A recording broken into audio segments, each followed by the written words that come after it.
네, YTN 라디오 생생경제 2부로 이어가겠습니다. 2부에서도 차영주 YG경제연구소 소장, 허재환 유진투자증권 상무 두 분과 계속 함께 하도록 하겠습니다.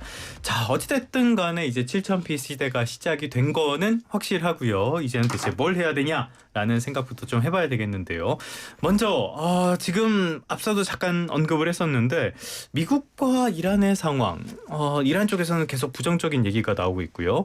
그래서 두 가지 시나리오가 나와요. 하나는 중동 쪽 전문가들이 주로 하신 말씀인데 길게 저강도로 할 것이다. 또 하나는 미국 쪽 전문가들이 많이 말씀하시는 건데 이제는 끝날 것이다. 어느 쪽을 어떻게 보고 우리가 대응하는 게 좋을까요, 상무님? 저는 둘 다 비슷한 얘기라고 생각합니다. 네. 그러니까 이제 미국 입장에서는 더 이상 이제 물리적인 충돌 없이 점진적으로 소위 말해서 영어로는 페이드 아웃, 스물스물 사라지는 그렇게 좀 만들고 싶어 하는 것 같고요. 그럴 거면 왜 이렇게 벌집을 이런 식으로 들쑤셔놓은 건지 실패한 거죠. 굉장히 원래 의도를 실패를 한 거고.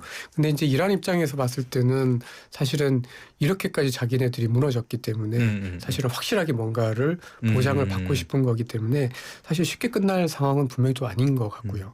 근데 이란도 저번에도 계속 말씀드렸지만 경제 상황이 너무 암울합니다. 네, 그렇죠. 그리고 미국은 뭐 잠깐 이렇게 뭐 군사비 내고 끝낼 수는 있어도 이란은 지금의 피해를 복구하는데 거의 10년 넘게 시간이 걸릴 거거든요. 그러니까 여기서 뭔가 평화만 보장이 되면 이란도 빨리 끝내고 들어갈 것 같아서 사실 저는 의외로 더 이상의 물리적인 충돌은 끝났다. 다만 이제 이 호르무즈 해협이 얼마나 빨리 정상화될 거냐, 이게 좀 관건인데 저는 오히려 그게 좀 서서히 정상화가 되지 않겠는가 이렇게 좀 보여집니다.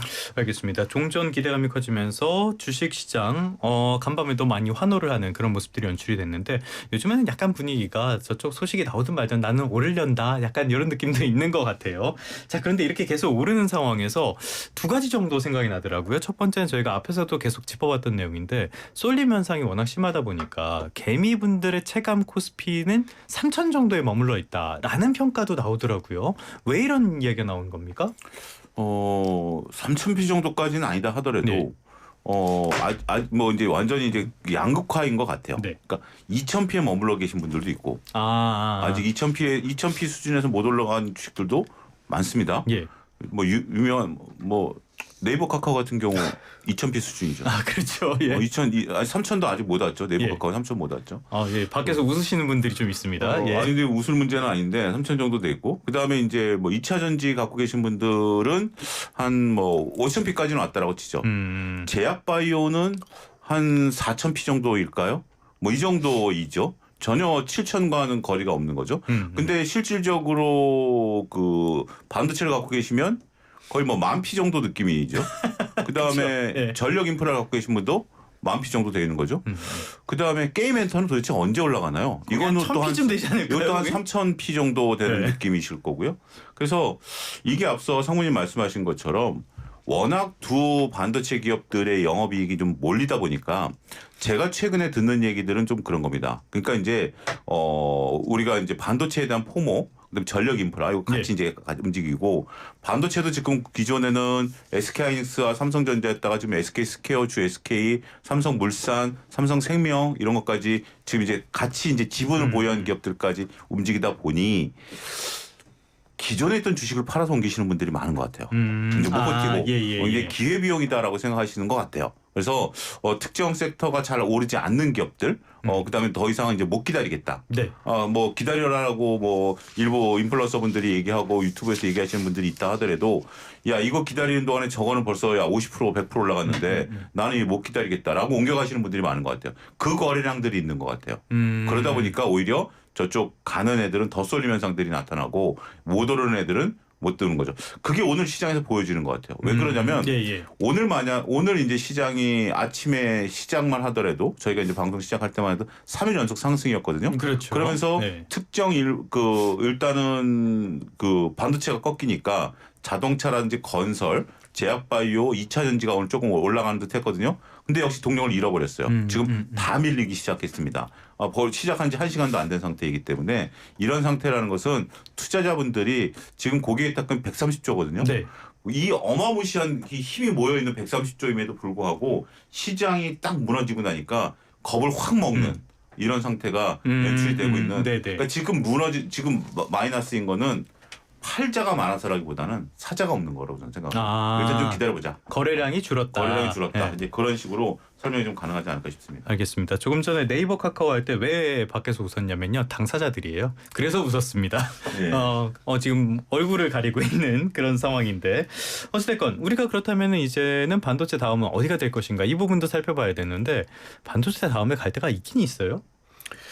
그 반도체 다음이라기보다는 네. 지금은 철저히 AI 데이터 센터 내에서 움직여야 될 것 같습니다. 그러니까 AI 인프라 쪽에만 집중을 해야 된다. 네. 예. 왜냐하면 미국에서도 뭐 미국의 빅테크 중에서 지금 제일 좋은 거는 구글이거든요. 네. 구글만 괜찮고 사실 나머지는 다 좀 별로예요. 엔비디아도 좀 최근 들어서 4월달 들어서 좀 많이 올라서 그렇지 사실 작년 10월달 이후에는 사실 별로 오른 게 없습니다. 그래서 좀 재미없었죠. 네. 근데 반면에 미국의 약간 중소형 반도체주들이 엄청 올랐는데 저는 이제 제 생각에는 물론 삼성전자가 1조 달러가 넘어서 중소형주라고 보긴 어렵지만 어쨌든 약간 비슷한 유, 네.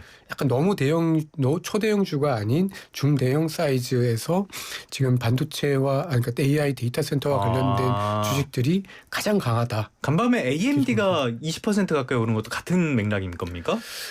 네, 그런 거죠. 그러니까 이게 AI가 진짜 지금은 AI 에이전트라고 얘기를 하잖아요. 그러니까 특히 뭐 클로드 저도 요즘 쓰고 있는데 네. 클로드를 통해서 명령어를 주면 자기가 파일들을 고치고 정리하고 막 이런 것들이 나오면서 어쨌든 이런 AI 에이전트 시대에는 뭐 GPU도 중요하지만 GPU보다 다시 CPU, 다시 CPU에 대한 수요가 늘어나고 네. 그리고 전반적으로 이런 그 AI 에이전트 시대가 되니까 데이터를 처리하는 양이 또 많이 늘어나거든요. 네. 그러다 보니까 또 반도체에 대한 수요가 얘기가 나와서 요즘은 메모리 반도체 특히 이제 뭐 샌디스크 같은 주식들, 네. 그다음 시게이트처럼 그냥 하드 드라이브 같은 예. 그러니까 데이터를 저장하는 유의 산업들의 주가가 너무 빠르게 올라가고 있습니다. 그러니까 이거를 벗어나서는 안 된다. 네. 그러니까 결국은 데이터 센터와 관련되어 있는 모든 또 재밌는 얘기 하나 드리면 토토 아시죠? 토토. 일본의 그 변기 만드는 예. 일본 회사. 이 회사가 사실 변기 만드는 회사잖아요. 저는 변기를 얘기하고 도박을 말씀하셨습니다. 예. 비대 만드는 회사. 근데 그 회사가 그 세라믹이 있는데 그게 또 데이터 센터에 들어간다는 거예요. 냉각 장치에. 그리고 미국의 캐리어. 에어컨. 거기도 그 냉각 장치가 데이터 센터에 들어간다는 거예요. 그것 때문에 오늘 아침에 또 주가 엄청 올랐습니다. 그러니까 지금은 데이터 센터에 들어가느냐 안 들어가느냐에 따라서 이 천당과 지옥을 왔다 갔다 하니까 지금은 어쨌든 뭐 장기적으로 좋든 나쁘든 이것보다 데이터 센터와 관련이 있느냐 없느냐로 일단은 좀 나눠봐야 된다. 이렇게 좀 생각하고 있습니다. 제가 토토를 도박이라고 말씀드렸는데 이거 도박은 아니죠? 복권 같은 거죠? 복권 같은 거. 네. 알겠습니다. 정정하겠습니다. 아무튼 간에 지금 조금 전에 냉각 말씀해 주셨는데 확실히 요즘에 냉각도 많이 관심을 받는 것 같아요. 냉각 설비.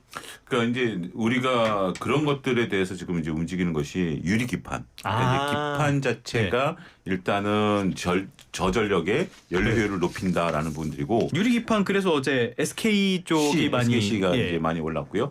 유리 기판이 들어가면 이제 액침 냉각이 가능해지는 거죠. 물 속에 담그는 물이라는 표현이 뭐 같지만 이제 액체에 담글 수 있는 액침 냉각도 이제 가능해지면서 뭐 그런 것들에 대해서 LG전자라든지 이런 것들이 어제 이제 호황세를 좀 나타내는 그런 부분들이 있는 거죠. 자, 냉각은 냉각이고요. 그래서 유리 기판이 뭐예요? 기판 자체가 원래 실리콘 기반으로 이제 기판이 만들어지는데 실리콘 기판보다 유리 기판을 사용함으로써 더욱더 많은 데이터들을 효율적으로 저전력으로 사용할 수 있다라는 그런 개념이거든요. 근데 이제 상무님 말씀하신 것처럼 우리가 이제 냉각 얘기를 잠깐 하면 전체 데이터 센터에 잡아먹는 전력의 30%가 냉각 쪽에 들어가요. 그러니까 여기도 지금 뭐 우리가 방송 데이터를 돌리는 데 있어서 아마 에어컨 계속 틀어놓을 겁니다. 에어컨 선풍기 해가지고 저희도 전력 많이 써요. 많이 써요. 그게 이제 전체적으로 뭐 증권사들 같은 경우도 지점에서 그 데이터 관리하는 곳에는 24시간 동안 에어컨 틀어놓게 돼 있는 걸로 제가 알고 있는데 안 들어오면 애들이 죽어버리니까. 그러니까 죽어버리면 열이 발생되니까 그 열을 이제 지금 지열로 바꾸자 뭐 여러 가지 이제 아이디어가 이제 나오고 있는 부분들인데 어쨌든 그런 관련해서 지금 전력 인프라까지 최근에 이제 그 상무님 말씀하신 한 궤를 같이 하고 있다 이렇게 네. 설명이 가능하겠죠. 아, 하긴 한여름에 컴퓨터만 켜놔도 GPU 이런 것들이 막 50도, 60도까지 네. 올라가니까 그런 것들이 와장창 모여있으면 엄청나게 덥겠죠. 이런 것들. 그러니까 이것도 역시 반도체랑 AI랑 직접적으로 영향을 받는 것 같고요. 여기서 끝나는 게 아니라 또 이 AI랑 요즘은 피지컬 AI가 또 주목을 받잖아요. 로봇주들도 많이 각광을 받는 것 같은데 여기도 우리가 관심 있게 볼 필요 있을까요?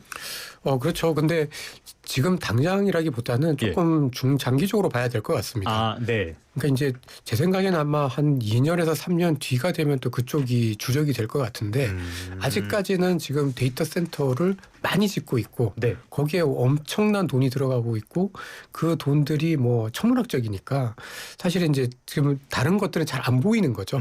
그쪽으로 좀 조금씩 가고 있긴 하지만 그래서 아마도 저는 이제 로봇 쪽은 장기적으로 이렇게 보시면은 조금 좋을 것 같다. 앞으로 2년 3년 뒤를 보시면 좋을 것 같고 다만 이제 뭐 한 달 네. 내지는 올해 이렇게만 봤을 때는 여전히 이제 데이터 센터와 관련된 쪽들이 좀 더 유망하지 않나 이렇게 좀 보여집니다. 뭐 당장은 데이터 센터 AI 인프라네요. 그러면은 여기서 두 분께 한번 다 질문을 드려보도록 할게요. 전쟁이 이제 정말 끝난다. 라고 트럼프의 생각대로 된다고 가정을 하고 전쟁이 끝난다고 했을 때 우리가 관심을 갖고 대비해야 될 그런 섹터나 종목 어떤 게 있을까요? 전쟁과 관련해서 그런 예. 부분들을 좀 놓고 보기보다는 이제 두 가지로 좀 나눠서 좀 짧게 이제 말씀 좀 드리면 첫 번째는 여전히 반도체 AI 모멘텀은 그래도 네, 네. 그거는 이제 뭐 상수다라는 거고 네. 그다음에 이제 전쟁이 끝나면 전쟁이 우리가 이제 재건 관련해서 좀 많은 예. 분들이 보시는데 이거는 보지 말자. 아, 오히려 상무님도 잠깐 언급하셨듯이 10년 이상 걸릴 거니까 이건 시간이 오래 걸리는 거고 방산이 오히려 이제 전쟁이 끝나면 방산주가 못 올라갈 것이다라고 보는 시각에 대해서는 반대다. 네. 오히려 많은 나라들이 전비를 재래식 무기를 증강시킬 가능성이 있기 때문에 그런 식으로 오히려 방산주들은 꾸준히 보자 이렇게 말씀드리겠습니다. 방산 집중 말씀을 해주셨고 건설에 대해서 상무님께서 계속 언급을 해주셨는데 굉장히 강하게 왔고요. 오늘도 강합니다. GS건설이 10% 넘게 오르고 있는데요. 정말 전쟁이 끝났을 때도 건설이 가기 어려울 것이다 말씀해 주셨는데 맞습니까? 그러니까 전쟁은 이제 건설주들이 이제 각광을 받았던 게 크게 두 가지였잖아요. 예. 하나는 원전이고 네. 다른 하나는 전쟁 끝나면 재건이고. 그래서 이제 건설인데 전쟁이 그 재건에 대한 기대감은 저는 그렇게 크진 않은 것 같습니다. 아, 그럼 재건은 아닌 거네요, 일단. 네. 예. 그리고 이거는 시간도 굉장히 많이 걸리는 네. 거고요. 근데 원전은 어떻게 보면 AI 데이터 센터와 함께 갑니다. 아, 이것도 또 AI에. 네, 예. 네. 그리고 지금 사실 이제 엄밀하게 봤을 때 정말 건설주라기보다는 그 건설을 하다 보면은 이렇게 들어가는 이제 가스 발전기 이거에 대한 관심도 굉장히 높은데요.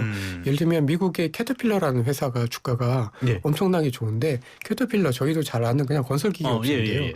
그 회사들이 임시 또는 이제 가 발전기를 가지고 있는데 그걸로 데이터 센터에 임시로 전력을 또 생산을 하다 보니까 그쪽에 대한 관심들이 좀 굉장히 큰 것 같습니다. 예. 그러니까 건설이 이래저래 여러 가지로 좀 많이 쓰인다라는 거죠. 그래서 제가 생각할 때는 건설주들도 어떻게 보면 이제 원전, 굳이 재건은 아니더라도 원전 쪽에서 충분히 해볼 만하다 이렇게 좀 생각이 들고 또 안 비쌉니다. 네. 그렇게까지 주가가 최근에 많이 올랐다가 또 조금 조정을 받으면서 비싸진 않아서 대신에 이제는 조금 큰 업체들 그리고 과거에 수주를 받았던 원전과 관련된 수주를 받았던 뭐 대림이라든지 이런 큰 업체들을 중심으로 해서 약간 좀 골라가면서 접근을 하시면 충분히 또 가능하다라고 보여집니다. 건설 계속 관심을 가지시되 일단은 재건 쪽은 좀 빼고 보시는 게 좋을 것 같습니다. 원전 이야기 나왔으니까요. 두산 에너빌리티 이야기도 해볼까요? 외국인들이 굉장히 많이 사들이네요. 뭐가 좋길래 그러는 겁니까? 우리가 이제 두산 에너빌리티는 지금 일부 원전과 그 가스 터빈에 대한 계약을 맺어서 이제 납품하고 있는 거고요. 그 다음에 최근에는 우리가 AI 데이터에 대한 전력이 확장되면서 지금 당장 필요한 것은 가스 터빈이라든지 초고압 변압기, 초고압 케이블에 대한 어떤 가능성 이런 것들이 나타나면서 두산 에너빌리티가 이제 움직이고 있는 거고 예. 지금은 AI가 앞서 이제 우리가 얘기한 것들이 토토까지 이제 확장됐다라고 얘기하는데 그 또 다른 측면에서 보면 우리가 저기 그 선박 엔진 같은 경우도 우리가 이제 발전기로서 어마무시한 이제 되는 거고 해상 발전소 이런 아이디어까지 나오면서 조선주, 엔진주 이런 것들까지 움직이거든요. 예. 그러한 개념으로서 인식을 좀 하셔야 될 것으로 보여지고 있고 원전주에 대한 대표적인 것들 그다음에 실질적으로 매출과 영업이익이 나오고 있는 것이 두산 에너빌리티니까 외국인들의 관심이 11만 원대 별로 없더니 14만 원 넘어서니까 그때부터 본격적으로 외국인들이 좀 들어오고 있는 상황입니다. 알겠습니다. 외국인 이야기 나온 김에 마무리로 외국인 이야기 좀 해보도록 하죠. 최근에 외국인들의 매수세가 굉장히 눈에 띄는데요. 일단 배경부터 한번 살펴볼까요? 왜 이렇게 들어오는 겁니까? 그러니까 저는 쉽게 얘기하면 1번은 팔 만큼 다 팔았다. 아, 네. 그러니까 이제 3월 달에 저희가 이제 기억을 못 하실 수도 있지만 그 MSCI 리밸런싱이라는 게 있었습니다. 그리고 이제 사실 1, 2월 달에 반도체주가 많이 오르다 보니까 리밸런싱 수요가 분명히 있었어요. 그러니까 리밸런싱이라는 거는 내가 가지고 있는 비중보다도 주가가 너무 많이 올라가게 되면 좀 줄이고 비중이 또 갑자기 너무 줄어들면 좀 채우는 그런 과정을 의미를 하게 되는데 그게 이제 2월 달, 3월 달에 좀 나왔었는데 그게 좀 마무리가 되면서 지금 반도체에 대한 외국인 지분율이 코로나 이후에 가장 낮습니다. 아, 네네. 그러니까 좀 팔 만큼 팔았다는 거죠.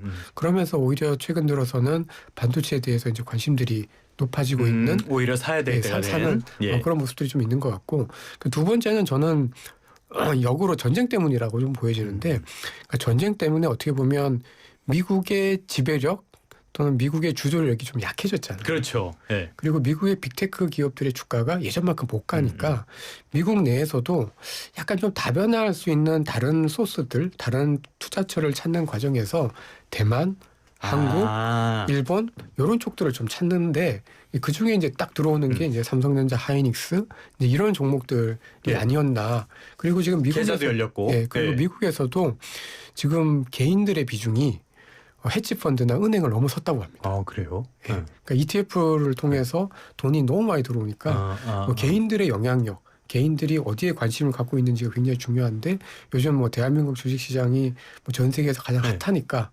뭐 미국의 애플 넣어봐야 별 재미없다라고 생각하게 하신 분들이 이쪽으로 조금씩 아주 큰 금액은 아니더라도 들어오고 있는 게 아닌가라고 좀 보여집니다. 그래서요. 저는 어제 사실은 주가가 생각보다 너무 많이 올라서 외국인들 자금이 막 들어왔잖아요. 이걸 보면서 어떤 불길한 예감이 들었냐면은 이거 막판에 외국인들 좋은 일만 시켜주는 거 아닌가라는 불길한 예감이 좀 들었거든요. 막판에 외국인들이 좋은 일이 아니라 외국인들이 지금 개인들 좋은 일 시켜주고 있죠. 아, 예. 개인들 지금 뭐 어제 같은 경우 들어온 외국인들 같은 경우는 물린 거죠. 고점을 네. 잡으신 분들은. 근데 이제 개인들은 고점에 많이 파셨다라면 오히려 또 떠는 이게 과거에는 항상 이게 우리가 이제 그 2021년도를 놓고 보면 외국인들은 8만 원까지 사다가 안 샀어요. 네네. 그러면서 이제 8만 원부터 팔았고 제 기억으로는 그 9만 원 찍고 내려온 거 아니겠습니까? 그때 이제 8만 원에서 9만 원 순수 개인들이 들어가서 물렸던 물량들인데 그때 그 물량들이 해소되는 10만 원, 11만 원대 상무님 얘기하신 것처럼 리밸런싱 하느라고 외국인들은 팔았거든요. 그걸 이제 개인들이 지금 받아먹고 네. 지금 이제 20만 원 와가지고 오히려 외국인들한테 지금 던져주고 있는 그러니까 만약에 여기서 더 못 올라간다라고 보면 이번에는 개인들이 성공한 거죠. 아, 외국인들이 물렸네. 외국인들이 물린 네. 거죠. 그렇게 볼 수 있겠죠. 알겠습니다. 워낙 시장 상황이 전례도 없었고요. 그리고 그렇게 정상적인 느낌은 아니기 때문에 많은 고민이 들 것 같은데요. 여러 가지 저희가 전해드린 내용이 도움이 됐으면 좋겠습니다. 오늘 목요일 주식 영재반은 차영주 YG경제연구소장 그리고 허재환 유진투자증권 상무 두 분과 함께했습니다. 오늘 말씀 고맙습니다. 감사합니다.